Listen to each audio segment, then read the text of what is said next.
I'm not sure, please. Yeah, so I think we're going to Hello. start.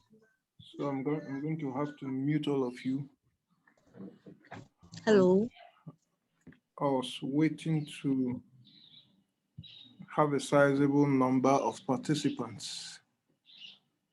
Now this is 5 minutes past 4, and we can just move on. So welcome to University of Ghana, and welcome to this course. My name is Dr. Emmanuel Ani. I'll be your lecturer for the course, and I welcome you all. Um, This is one of the courses that has been designed to introduce you into the university life, and it is going to help you to, uh, handle all the other courses, or most of the other courses, because this course is going to help you improve your skills in reasoning. And so we would like to begin by looking at the course outline or the syllabus. Uh, Here I have I'm going to share the syllabus on my screen. And so this should be group 10. And the TA, the tutor for this group is Francis, Mr. Francis Nyamichi. So he is in charge of, uh, the activities for the course. He is going to answer all your questions, solve your problems, and he will assist you to get to the promised land as far as this course is concerned. Now, critical thinking is a course that is designed to help you improve your reasoning skills. When you look at the overview, for instance, the first line is saying that critical thinking is a careful, deliberate determination of whether we should accept, reject, or suspend judgment about a claim,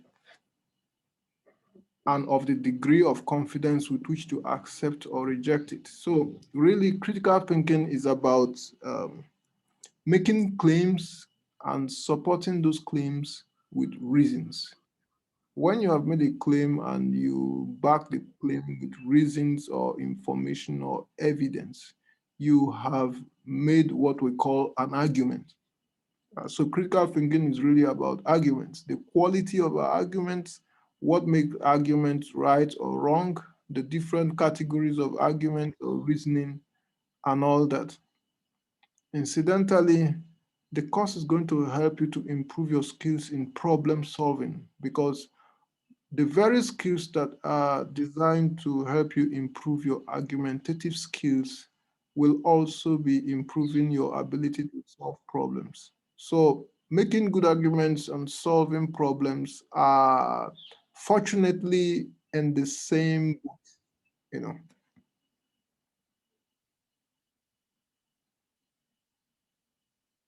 Now, we're not going to go through all the contents of this syllabus, but we are trying to see some of the things we hope to achieve by the end of the course. So at the end of this course, we are hoping that in terms of knowledge, first of all, we want to learn how to distinguish between types of argument, knowledge, truth, and how best to acquire them.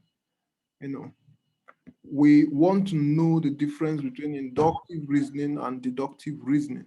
Those are the two major categories of reasoning for the course. In logic, and we're going to introduce those two categories this semester. The second thing is that we want to learn the value or significance of each type of reasoning. We also want to know why it is necessary to examine one's own thoughts and how to categorize the sentences that express them. Then we'll be looking at the difference between empirical and normative judgments, empirical and normative. Now, anything that is empirical refers to this physical world, Something that is empirical is something that is out there, something that is factual. So facts in the spirit, in the external world, represent the empirical world. But when we talk about the normative, normative refers to values, our ideas of what is right and wrong, what is good or bad, what is just and unjust, and all those things. Those things are values that we hold in our minds. And so when we are discussing about values, what should be done, what should not be done, what ought to be, what ought not to be, those discussions are normative. So the empirical is about what is and what is not. But the normative is about what should be, what should not be, what ought to be, what ought not to be. So that's the basic distinction between the empirical and the normative. So that distinction is going to come out in the course of this semester. Then we're also going to look at number 5, how definitions differ and overlap. Now, there is an important place for definitions in critical thinking. The reason is that critical thinking is about reasoning. Now, all the reasoning we perform in our minds are performed in language. Whenever you are discussing with someone, or even if you are not discussing, you are just reflecting on your own, even when you are thinking it inside your head, it is taking place in language. We basically reason, think, and discuss in language.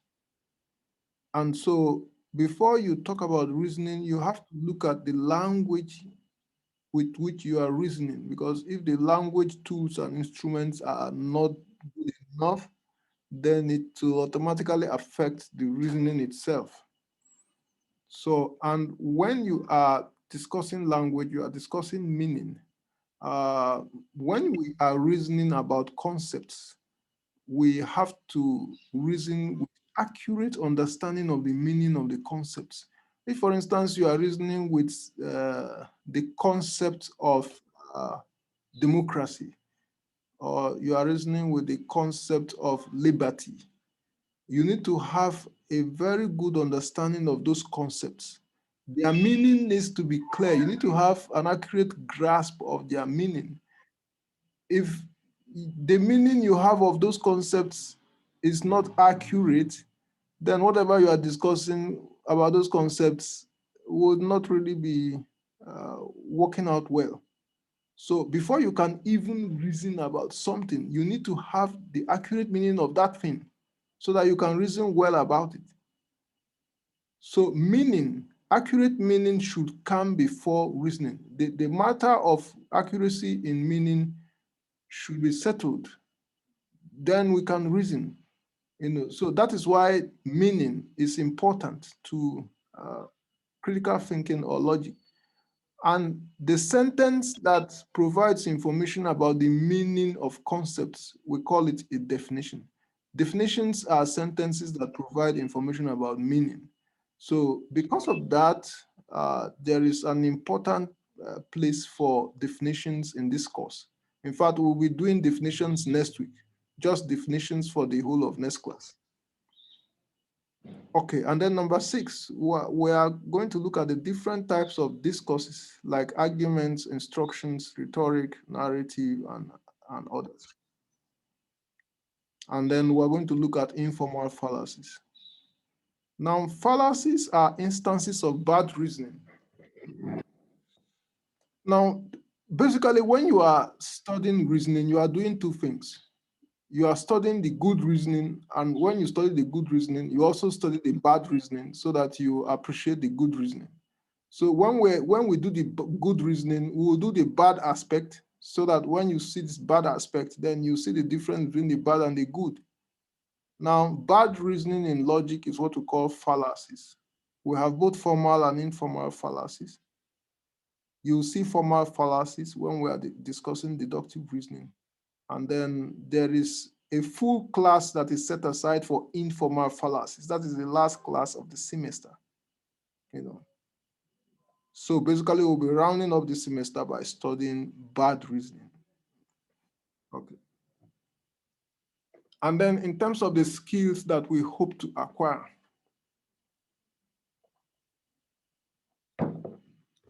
so there are certain skills we hope that we should have at the end of the semester. First of all, we want to be able to identify and critically analyze sentences that claim some truth and point out those that are incapable of being true or false. And then secondly, we want to be able to identify when the principles of logic may or may not be used in a type of language. So not everything we say is an argument. Some utterances are argumentative, some other utterances are non-argumentative. So what distinguishes argumentative utterances from non-argumentative ones? Or when you are given a passage, to identify the part of a passage that is an argument, how do you single it out? How do you identify it? You know? And then number three, we want to be able to identify and construct arguments. Number four, we want to be able to apply the philosophical techniques to assess the strengths and weaknesses of arguments. You know, so in this course, you know, when you are watching a match, you are able to distinguish good and bad players. Or when you are watching a soccer game, so as a logician or a critical thinker, you should be able to easily identify good and bad arguments. You know, that's our business in this course. So I would leave you to go through the rest of the syllables. We wouldn't be able to go through it completely because we have some things to discuss for the week or for the class. Now, let me see. In terms of competence, or in terms of competencies, we're hoping that by the end of this class, we will be able to think clearly about conceptual and practical problems and make good suggestions about how to solve them or how to resolve them. And we're hoping that you will be able to express your thoughts in a clear way, free from ambiguities and logical inconsistencies. You should also be able to engage in critical independent thinking in all you do, you know. So these are competencies that we hope we can boast of when we are done with this course. Now we are going to have different kinds of assessment. We would have two assignments. Each of them is 10%, so the two assignments are 20%. Then we'll have a mid-semester test, which is 30%. So 30 plus 20 is 50. And then the final exam will be 50%, that's 100%. Okay. And then this is the timetable for the work. We don't need to, well, you can look at the timetable later. What we need to do right now is speech acts. We'll do speech acts, and then next class we'll do definitions. So let's quickly go to our business for today and begin. So today we're looking at speech acts. What are speech acts? So a speech act is an utterance that performs a certain function in language and communication. We perform speech acts when we ask questions, when we make a request, when we make a proposition, when we make judgment, when we express emotions, and so on. You know, a speech act may be one word, it may be a complete sentence, it may be an incomplete one. Excuse me.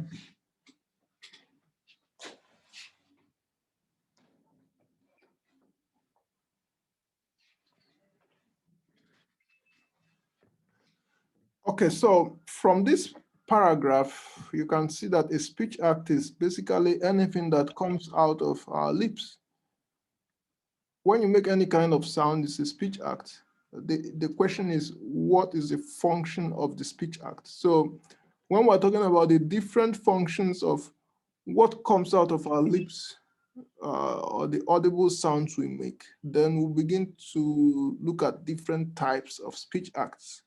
We ask questions, we make requests, we make propositions, we pass judgments, we express emotions. All these things are kinds of speech acts. So now let's go forward and look at the kinds or the types. So we have types of speech acts. First of all, we have the interrogative sentence. Interrogative sentences are what we normally call questions. Now, questions end in a question mark. The purpose of interrogative sentences is to solicit or require information from someone. So interrogative sentences cannot be true or false. Example, do you have the keys to the door? How are you doing this morning? What is your name? So these are interrogative sentences. They are more or less questions. Now, you cannot say that the question is true or false. Then we have the imperative sentences. Imperatives are sentences spoken to get someone to do something or to undertake certain actions.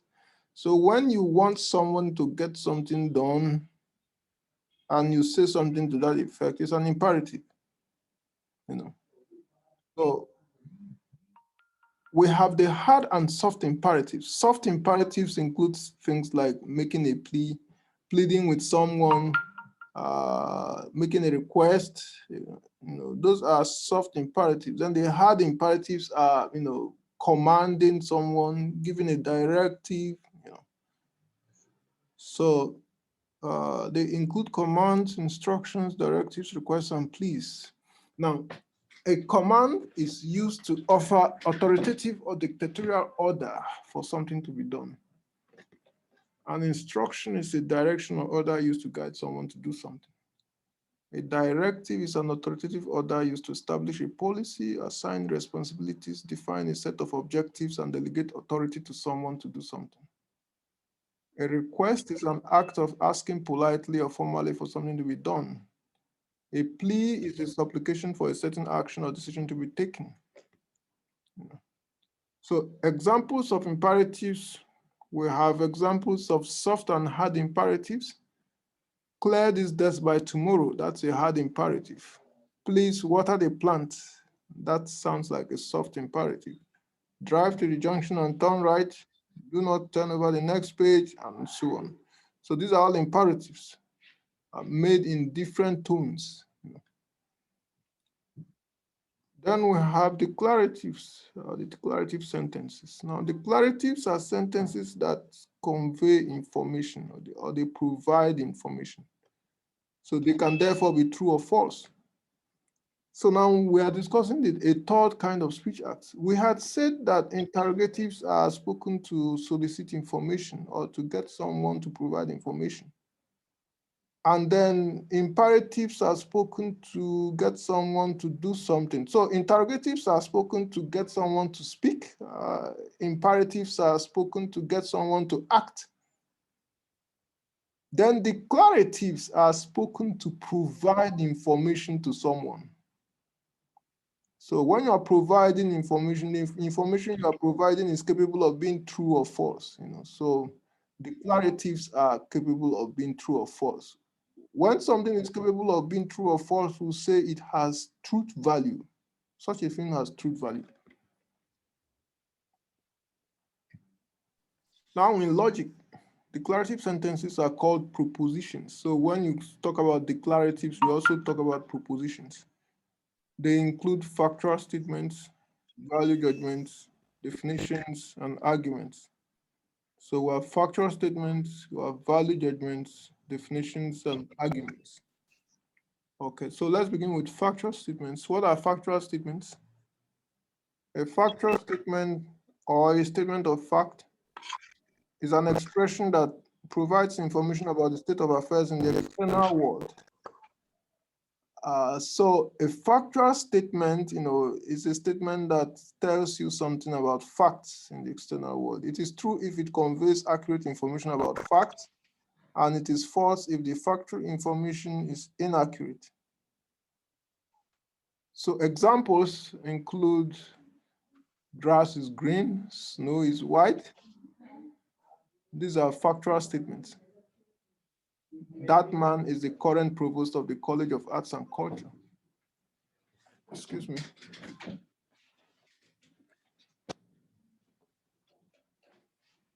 No, sorry, good afternoon. Please, these two students, they said they wrote the IA all right, but then no results came for them, even though they did it during twice. So they made a complaint. We are trying to look at it for them. No, they went to him, and then he also gave different response. So the cannot even advise that they should rather write it to you when you get time and look at it. Okay. Too. Okay. They did it under me. Yeah, they are trying to address you with this letter. Okay, fine. Okay, so I'll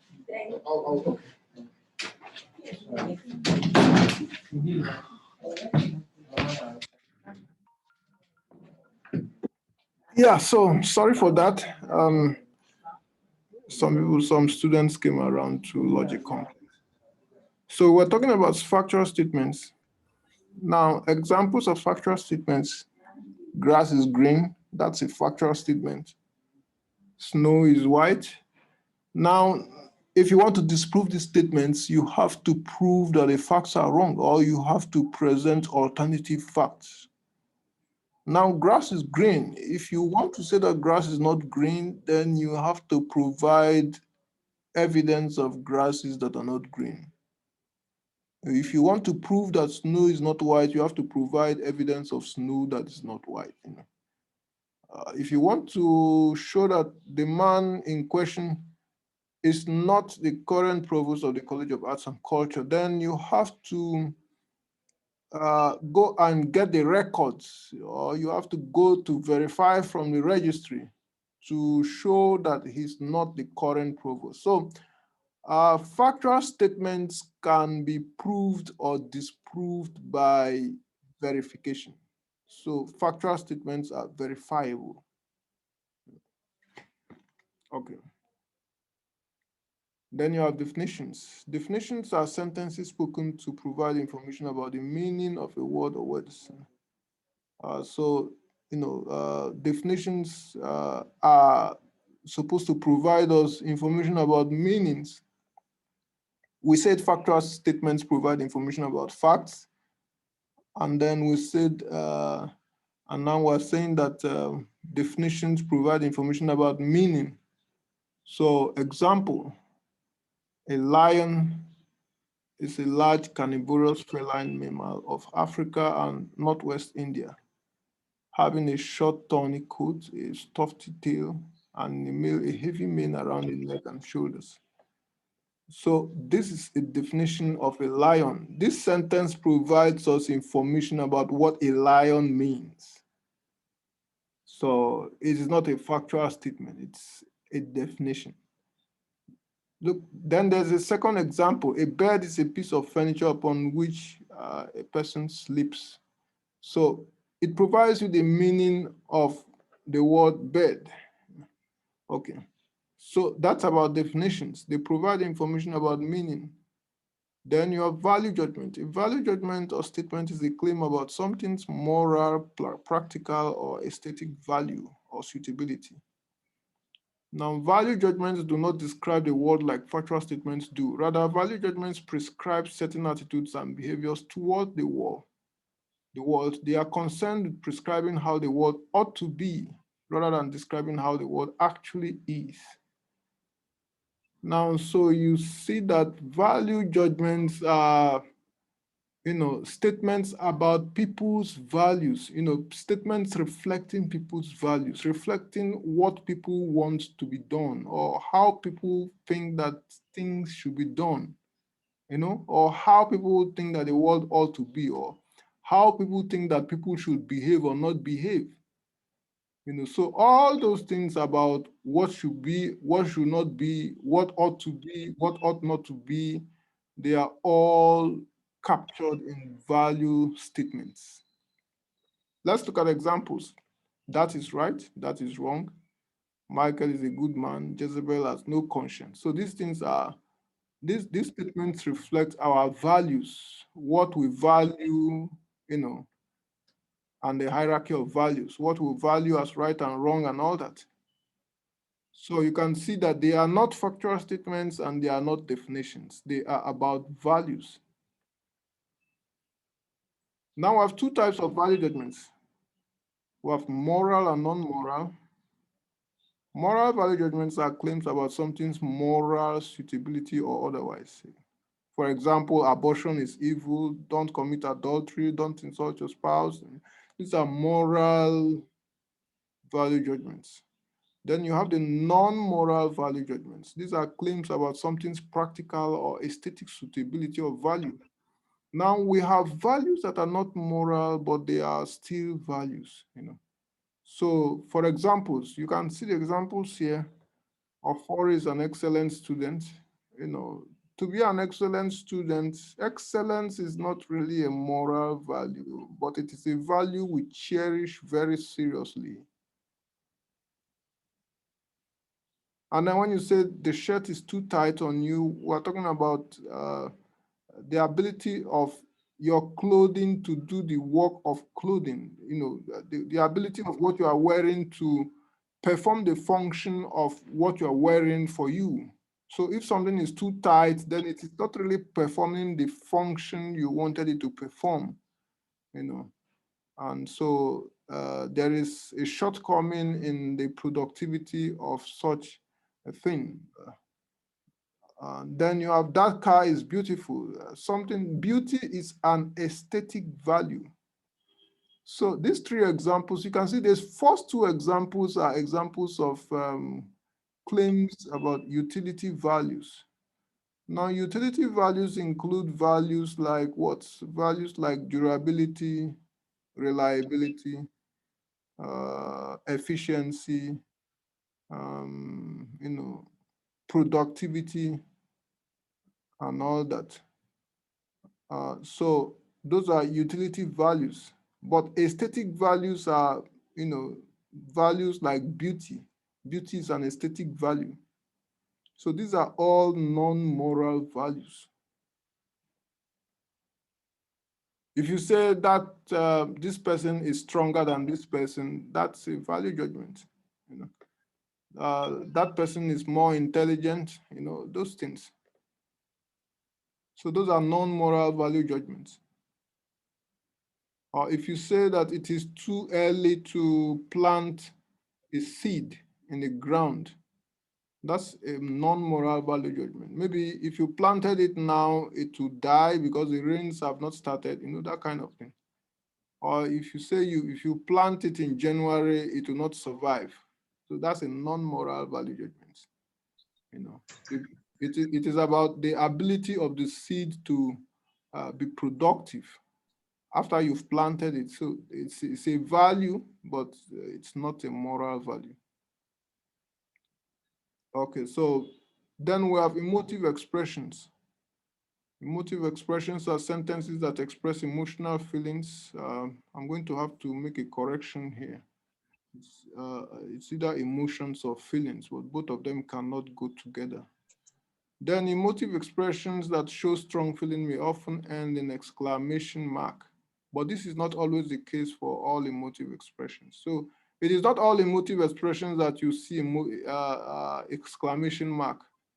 And certainly the examiner would not put an exclamation mark if he wants you to identify an emotive expressions.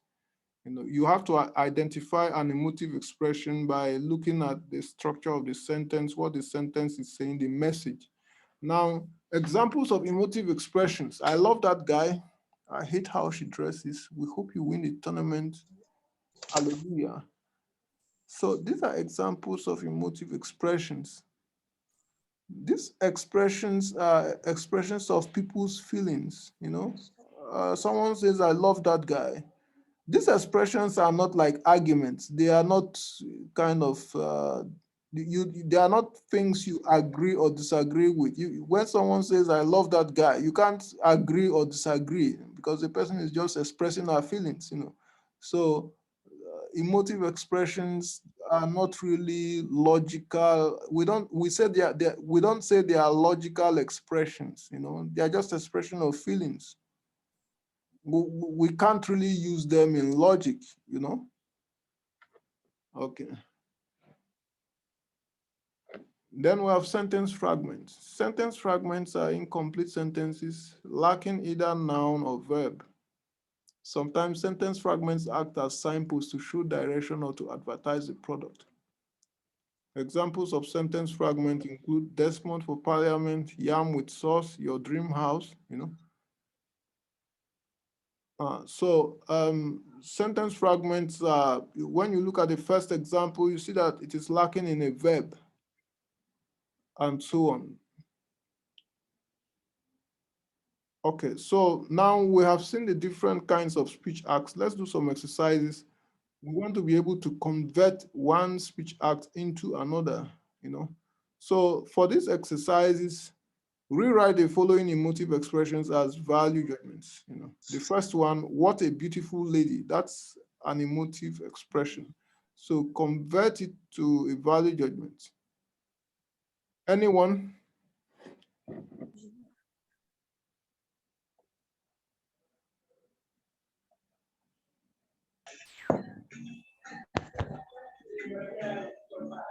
Yeah, so Oliver, can you convert the emotive expression to a value judgment?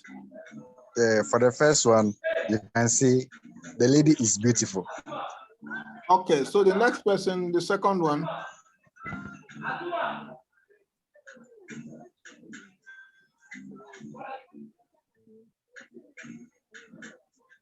He is fine.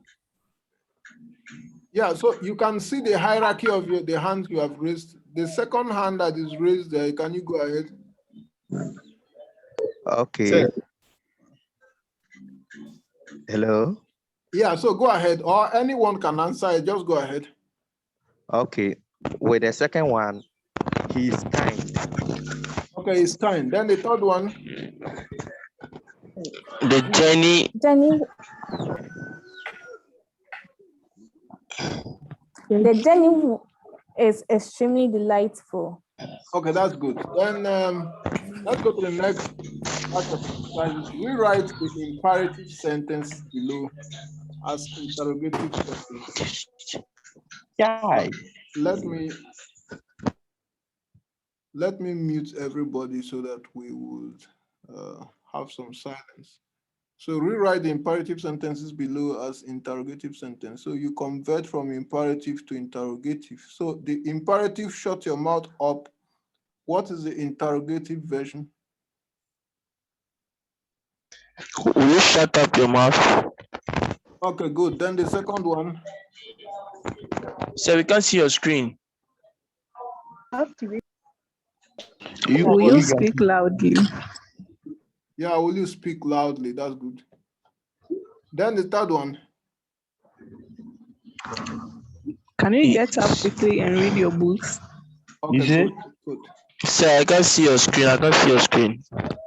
What's happening? Then check what is wrong with your device, because others are saying check yours. Okay. Yeah, so finally check your device. It just happened right now. I don't know what's wrong. Oh, that's fine. You find out what is responsible. Then the third batch of exercises, and even if you don't see it, you get to watch the video, so you don't need to be worried at all. Now, the third batch of exercises, rewrite the following interrogative sentences as statements of fact. So you have to convert from interrogative to factual statement. The first one. Amma is playing football. Amma is playing football. Okay, good. Then the second one. He has finished his homework. Okay, good. Then the third. The match is coming on today. Okay, so that's fine. The off match today. Yeah, so the match is coming off today. That's fine. So now we are done with the different kinds of speech acts. For our next class, which will be happening on Monday, I will communicate the time. We'll be discussing definitions. Discussing definitions for our next class. Now, anyone who has any questions on what we just did, now is the time to raise your hand and ask those questions so that we can discuss them. So those who raise their hands because they wanted to do the exercises, you can bring them down so that it will be left with only those who want to ask questions.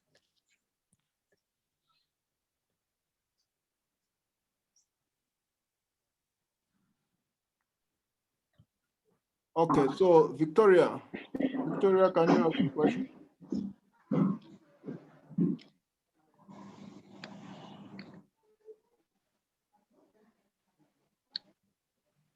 If Victoria is not ready, then Emmanuel J. Please, my is with the third one. Say the match is coming. The match is coming on today, or the match is coming off today. Because when we say off, it means it's actually like it's not coming on. So the match is coming on today. I don't know whether. Yeah, you need to when you are You need to change converting the on to on. when you are converting from one speech act to the other, you are supposed to make only the changes that are necessary to do the conversion. Apart from the changes that are necessary to do the conversion, you shouldn't make any other changes. So if it is off, then you have to keep it as off. Okay. Okay. Thank you. Welcome. Then Abduluma. Sir, yes, sir. Go ahead. Sir, I wanted to ask how many hours the lectures? Sir. It's 2 hours. 2 hours. Okay, Yeah, okay. but today's lecture is very short. So very soon you will be doing it up to 2 hours. Oh, okay, sir. Then, Sir, please, it's only on Fridays. Yeah, well, Fridays and Mondays. But please, Mondays, what time? Mondays, what time? It should be sometime in the afternoon, maybe 2 p.m. or 4 p.m. or so. So Monday's time is not certain, right? Yeah, by Monday we'll be sure of it. Okay. Okay, sir. Okay. Doc, please, I guess the 4 p.m. will be okay. No. That's fine. We'll consider that. Then Yeah, 4 p.m. 4 p.m. is okay. Why is it okay? No, 4 p.m. is not okay. Yeah, that's Yeah, 4 p.m. is okay. 4 p.m. is okay. 4 p.m. is okay. Please, 4 p.m. is not okay. 6 p.m. is okay. Vote, 4 p.m. is okay. 4 p.m. is okay. For the class rep. Please, yeah, so once it is not convenient for you, you just watch the video. You know, you are not supposed to have the convenience to attend all the classes. Okay, sir. Okay. Gracias, sir. Gracias. Okay.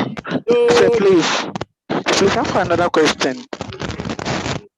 Yeah, so go ahead.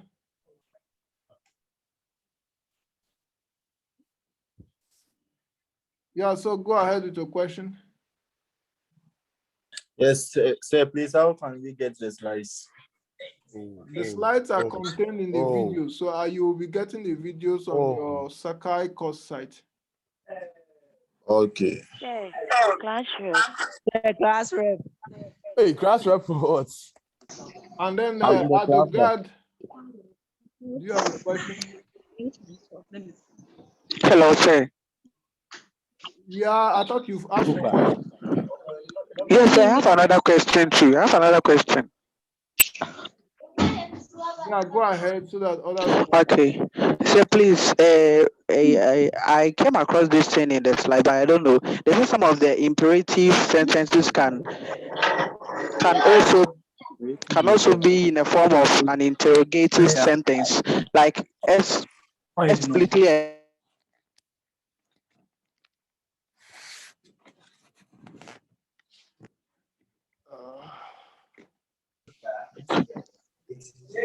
Yeah, so you are right. Some interrogatives can do the work of imperatives. Okay. So when you say, please, can you open the door? Or please, could you open the door? It's in the form of an interrogative, but it is performing the function of an imperative. Okay. So please, when it happens like that, would you write two of them, or how are you going to do it? Yeah, so the structure is that of an interrogative, but the function is that of an imperative. So when you are faced with that kind of clash, you have to ask yourself which is more important between the structure and the function. Okay. Yeah, so I think the more important aspect is the function. So you would say it's a function. The function has more priority than the structure because the structure is a means to the function. Okay. So, but I don't think I don't think you will see that kind of clash. Okay. Okay, sir. Then Akwasi James,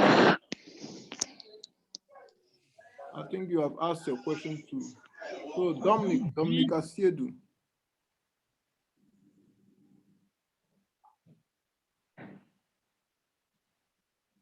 If Dominic is not ready, then Unruly. Yes, sir. Please, do we have any reading materials to buy? Yeah, the textbook. Get the textbook from the Department of Philosophy and Classics, or go to the bookshop. Go to Philosophy and Classics Please, department. what's the name of the book? Yeah, critical. Say the name of the book. Yeah, the name of the book is also the name of the course. Okay. Yeah. So what about the price? Yeah, that should be from 30 cedis up. Okay. Yeah, there's another one in Which the cut? bookshop that is 50 cedis. 50 cedis. Yeah, but that one will take you for many years. It's not just for this semester. The 30 cedis is just for one semester. Yeah, we want only the one thing. Yeah, so Jonas Amua. Yes, Doc. Yeah, so ask a question. Yeah. Oh, it's okay. It's okay. It's okay. Then Beatrice Kofi. Sir. Yeah, go ahead.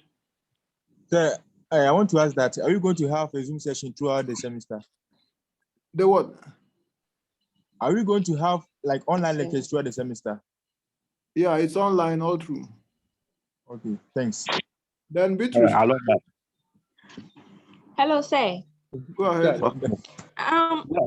Please, can you help me with the value judgment? Because I don't get it.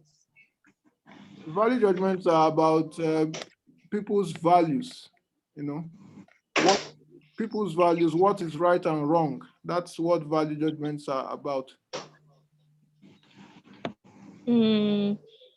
So they are not factual statements.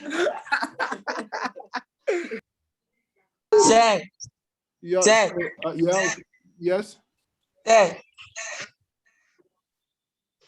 it seems like the girl is not comfortable.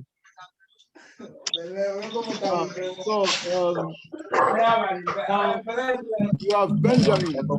Benjamin, can you go ahead?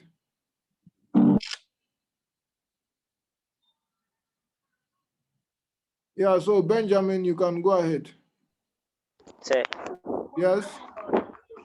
Sir, please, sometimes my UGRC 150, sometimes I reflect on Sakai, but sometimes it will disappear. I don't understand. Yeah, that means you have to sort that out with the UGCS. Okay. Yeah, and then the iPhone 12 Pro. Hello, sir. Yeah, but someone is coming before you. The iPhone 12 Pro.